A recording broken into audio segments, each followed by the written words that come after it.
Dans le Sahel, des millions de filles poursuivent leur épanouissement et font preuve de détermination. Découvrons le parcours de 3 filles sur leur chemin vers la résilience. Fatou rêve de pouvoir étudier et se socialiser avec d'autres filles de son âge. Mais sa famille n'a pas les moyens et ses journées sont remplies de tâches domestiques. À des centaines de kilomètres, au Guidimaha, en Mauritanie, Mariam aimerait s'impliquer dans sa communauté. Mais là où elle habite, les gens disent que les filles n'ont rien à dire et les clubs de jeunes sont réservés aux garçons. Au Niger, Zara vit dans un village isolé avec la famille de son mari et son bébé, Mustapha. Quand elle ne se sent pas bien, elle doit marcher longtemps pour trouver un poste de santé. Assez souvent, elle reste seule avec Mustapha à la maison, sans personne à qui parler. Ces 3 histoires représentent celles de plusieurs filles au Sahel, mais leurs parcours peuvent s'améliorer. Pour Fatou, tout a changé. Grâce à l'engagement de sa communauté, les leaders ont soutenu l'éducation des filles et repoussé l'âge du mariage. Désormais, Fatou partage les tâches domestiques avec les garçons et peut enfin aller à l'école. Sa vie prend un nouveau tournant vers un avenir prometteur. Mariam est maintenant plus confiante pour son avenir grâce à la création du club de filles par la municipalité. Ces espaces sûrs lui permettent de s'exprimer et de s'impliquer dans sa communauté. Aujourd'hui, elle participe aux réunions communales et ses idées sont écoutées avec respect. Ses parents la soutiennent puis sont fiers de ses accomplissements.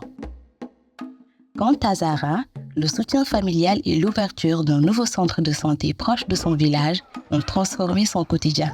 Elle reçoit des visites régulières de ses proches, se sent réconfortée et elle peut se soigner en toute sécurité. Fatou, Mariam, Zara, 3 parcours différents, une même direction, leur résilience.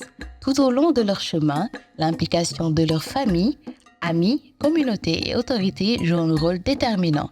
Leur résilience dépend aussi des compétences qu'elles développent, des ressources auxquelles elles ont accès et de nombreux autres facteurs externes, tous interconnectés.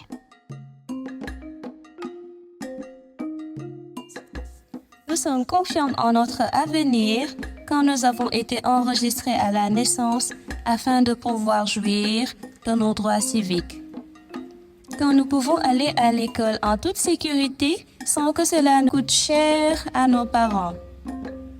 Quand nous mangeons bien et connaissons les bons aliments pour bien grandir, nous savons aussi quoi faire lorsqu'on tombe malade, lorsque nos menstruations arrivent ou si nous tombons enceintes. Protégés contre les violences, nous ne sommes pas forcés au mariage et avons accès à des services sociaux comme l'école, la santé et autres, où on nous accueille bien, avec respect et confidentialité. Nous sommes conscientes quand nos parents, nos frères et nos aînés croient en nous et nous traitent avec respect et équité, sans nous demander de nous taire parce que nous sommes des filles. Quand nous pouvons avoir un travail sûr, nous permettant de gagner de l'argent, sans nous exposer aux risques, et quand les politiques nous protègent partout dans le pays. Nous serions confiants si et quand toutes ces choses seront réalisées. Nous avons besoin que chacun et chacune joue son rôle pour les réaliser.